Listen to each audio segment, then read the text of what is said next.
Hi, my name's Sarah Lee. I'm a family integrity advocate, so I've been helping families through child welfare and custody cases for the last 9 years. I am retiring soon from my work. One of the things I want to do in leaving behind some assistance for those families still struggling through cases is some information that you might find useful in addressing your cases. Um, as you know, child welfare cases only have 12 months roughly to get your kids back, or the agency can start TPR proceedings in court. So the things that you do with your case, if it's open, are extremely important to prioritize because you only have a limited amount of time to do all these things. And every action that you take does cost. It costs gas money to run to the courthouse. It costs paper and ink to print things off. Um, Costs time to email people. So you want to prioritize what you're doing in your case.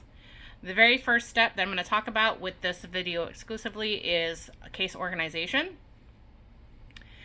One of the very first things I learned in my case early was that a disorganized case is very difficult to take action on, whether you're doing something with the DSS agency in a child welfare case, whether you're trying to obtain some sort of different custody with your kids or establish custody. You really want to organize your case. Organizing your case also helps in extended actions such as getting things ready for an attorney. Maybe you want to hire an attorney and you want to get stuff ready for the attorney to see and maybe pique the attorney's interest in taking the case.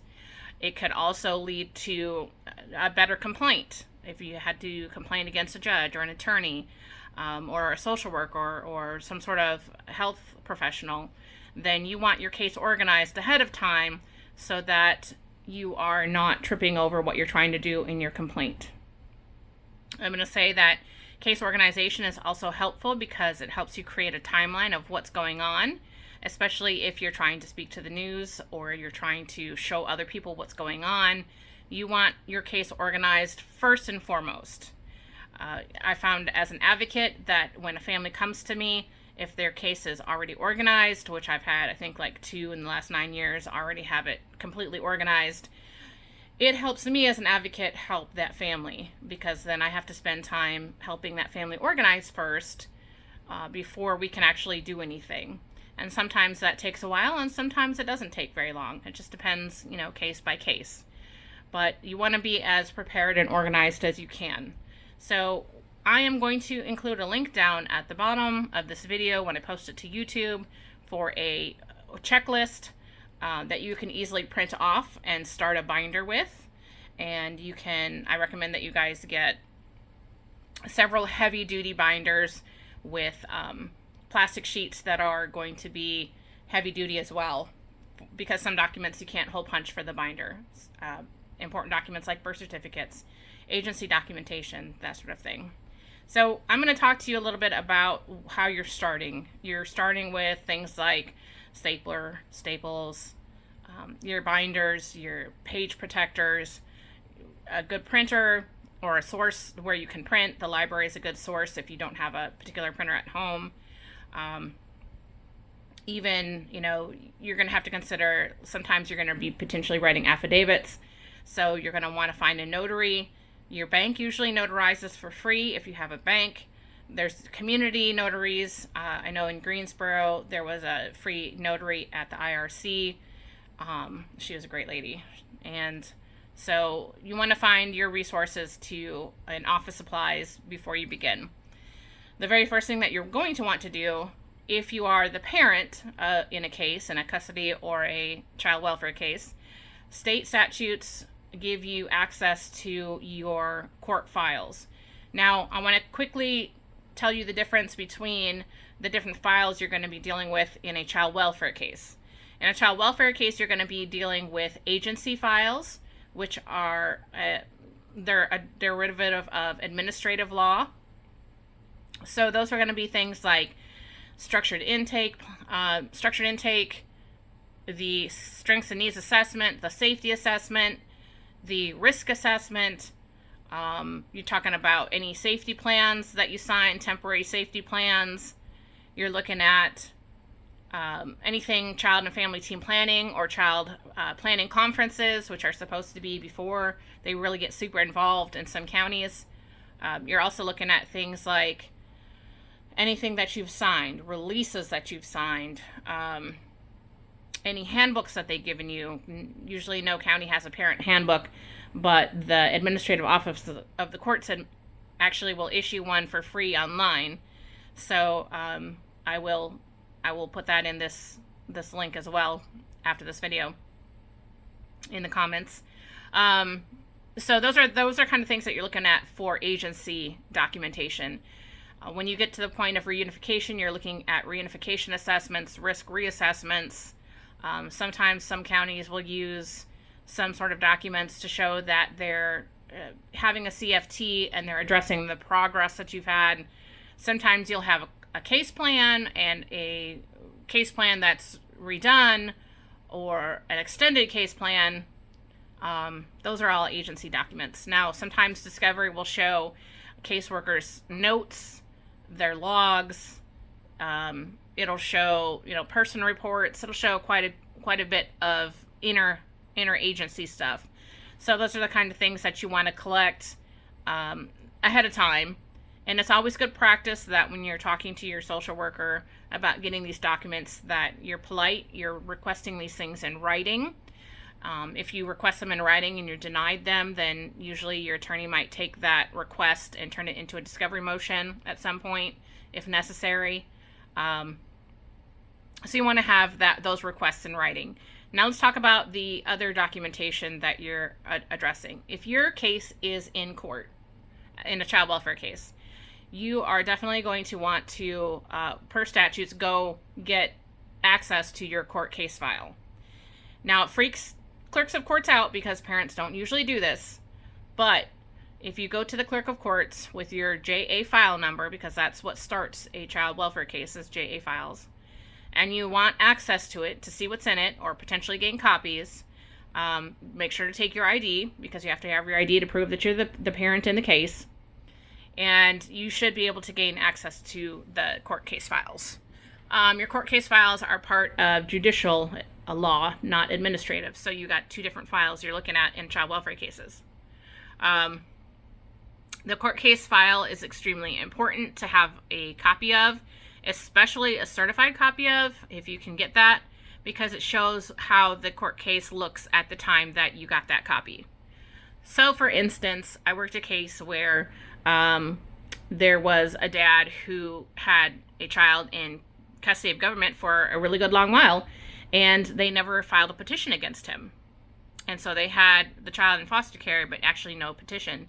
And his certified court case file showed that there was no petition against him, and he was able to argue jurisdictional issues in his case as a pro se litigant, because they literally had his kid all that time with literally no court authority to take his kid.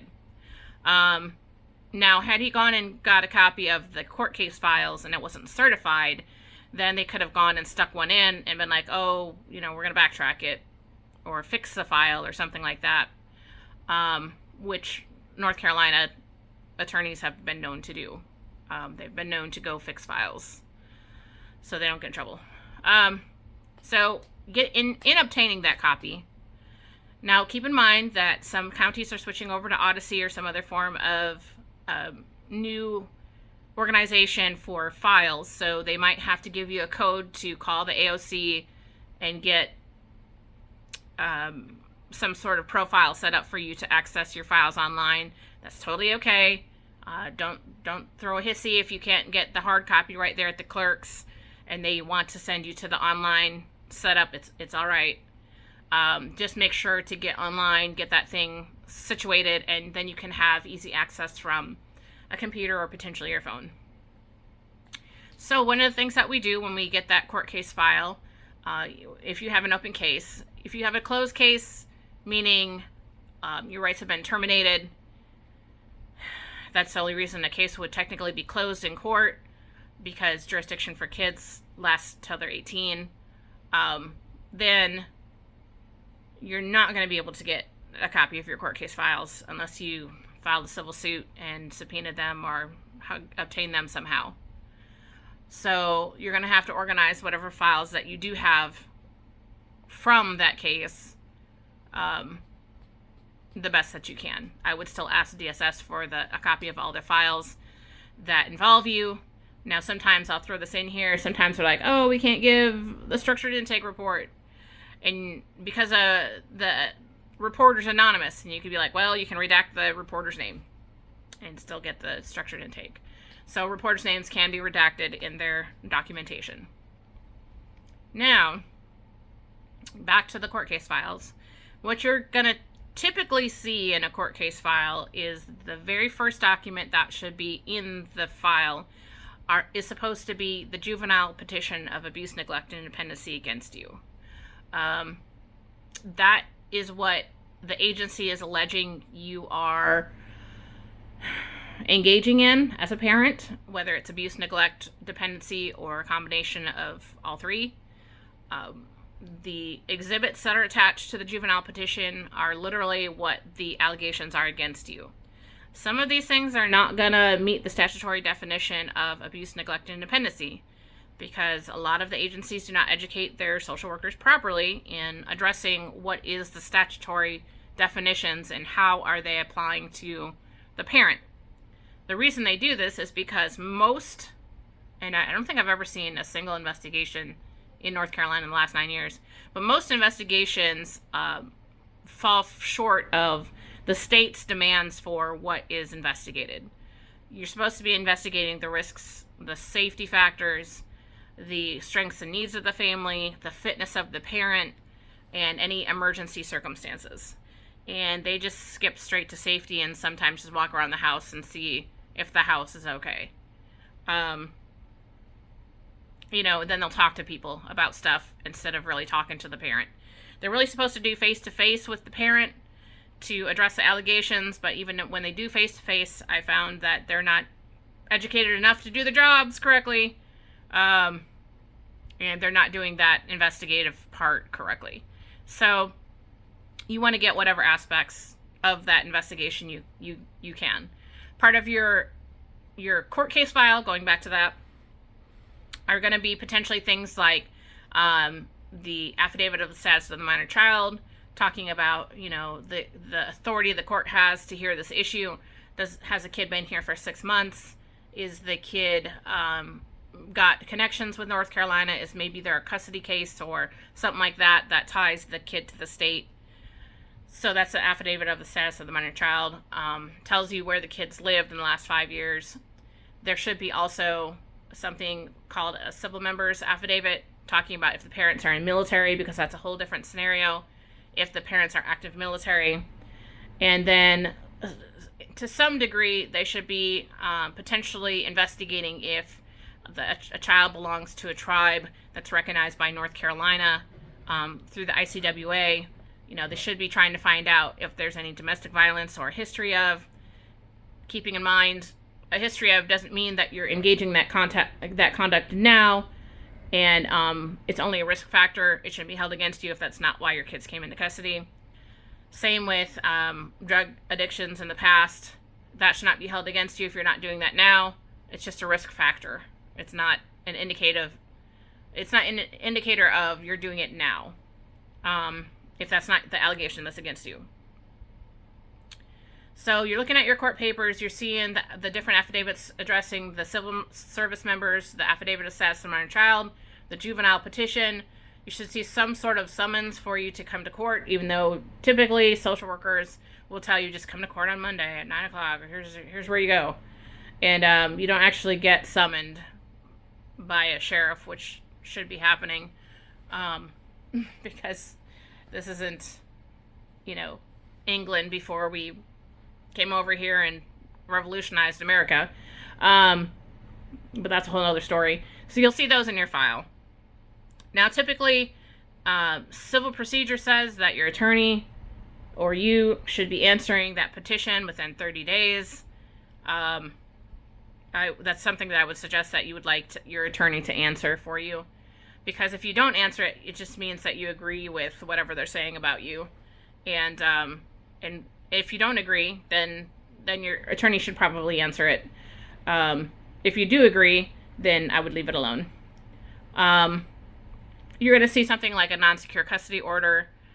You're going to see things like continuances. You're going to see things like an adjudication or a disposition order. You're going to see potentially court reports from guardian ad litems and social workers. Those things you definitely want to answer and have written objections to filed to the file through your attorney, because if you don't, anything that's filed to the file, if you don't object to it, then you agree to it. And say for some odd reason, you don't agree with the allegations against you, and this thing goes to adjudication, or some other order, some other time that you can get an appeals case out of it, and you don't object or answer to those things, and you want to appeal because obviously they're wrong about what's going on or what they said or what happened, or maybe you finish your case plan and they're like, no, she didn't, or whatever, and you get to appeals court is going to look at the record that the court has, and they're going to decide things. They're going to decide, did the judge make the right decision or the wrong decision pursuant to law with what's in the court file.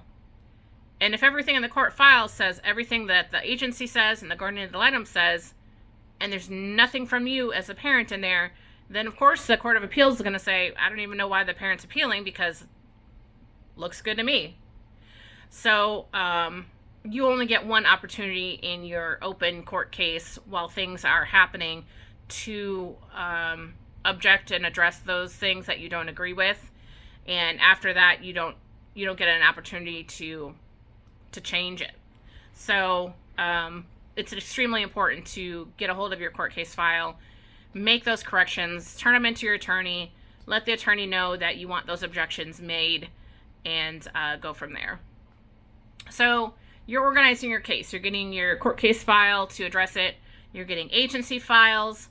It's super important to get your agency files, because if they say in court, mom did A, B, and C, but not D, E, and F, and you're like, I never agreed to D, E, and F, I never signed anything for that, and you'd have a paper show it.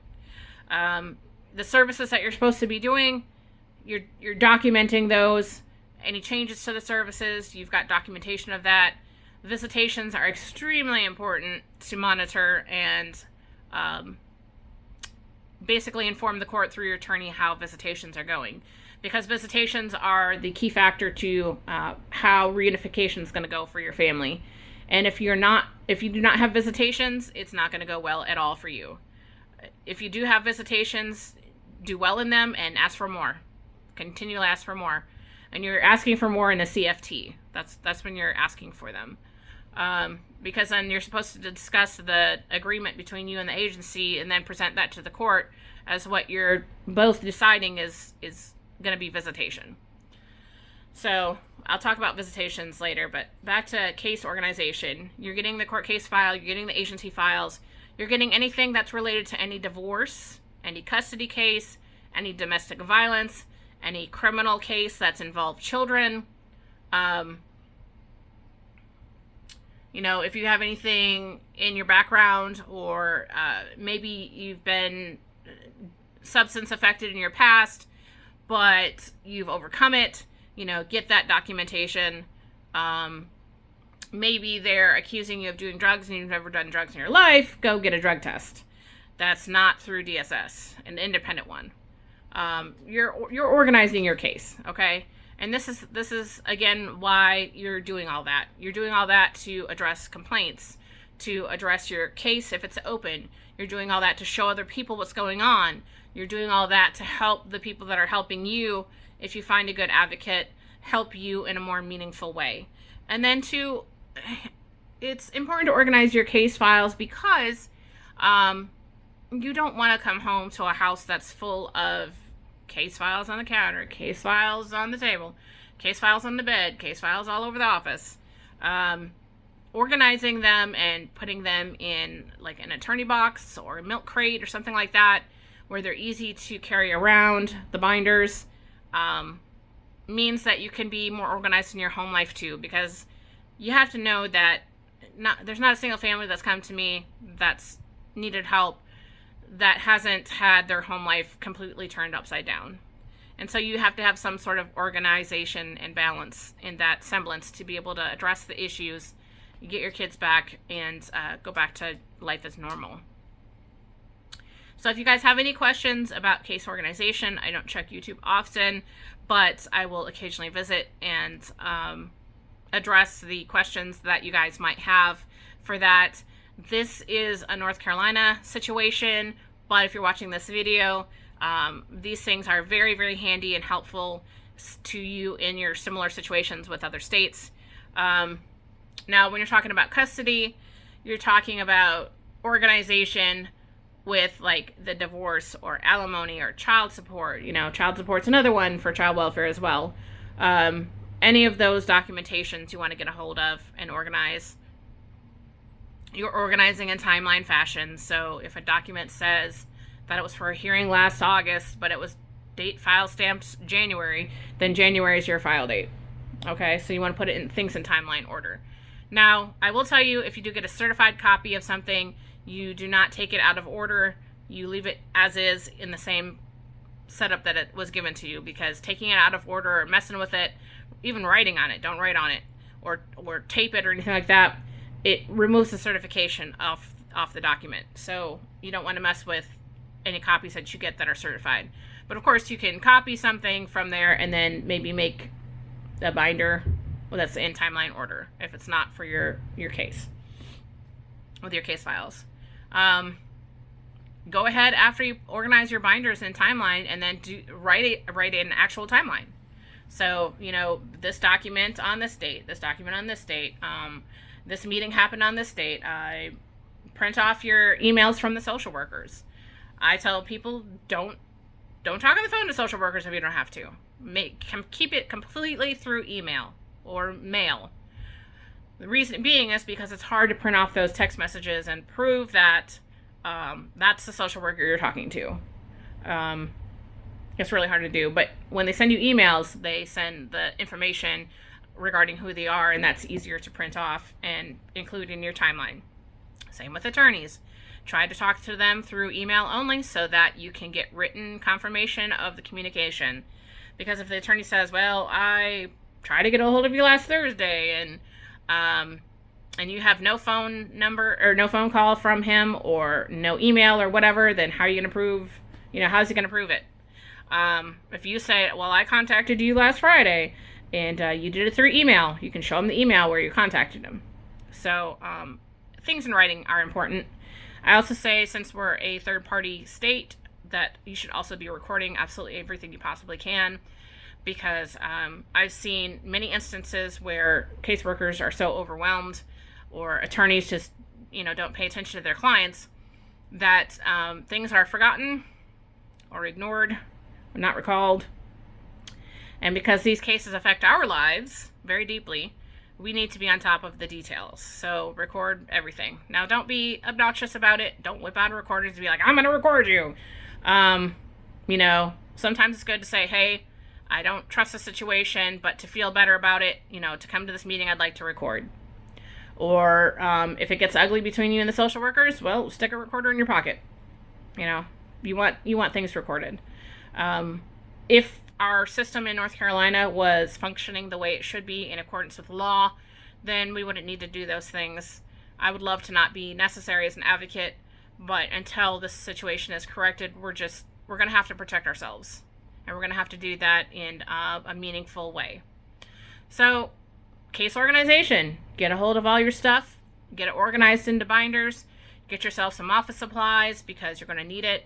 Establish a notary. Establish a way to print off your stuff. Make sure that you're not writing on things. You're not marking things. If you have to write on something just because that's the way you organize stuff, copy the sheet first and then write on the copy. So don't be marking up documents that are originals. Another reason why you don't want to do that is because if you ever did have to engage in a federal civil suit, you need really good quality evidence, and that means not writing on things so that you can submit them. So I hope this helps you guys in the very first step that you would ever take in dealing with custody or child welfare. You're also getting evidence in either case that you're a fit parent, that you can mentally and physically take care of your kids and that you can meet their basic minimum needs. Can you provide a roof over their head? Can you provide transportation? Can you provide food, clothing, education, special needs, medicine, hygiene items, that sort of thing?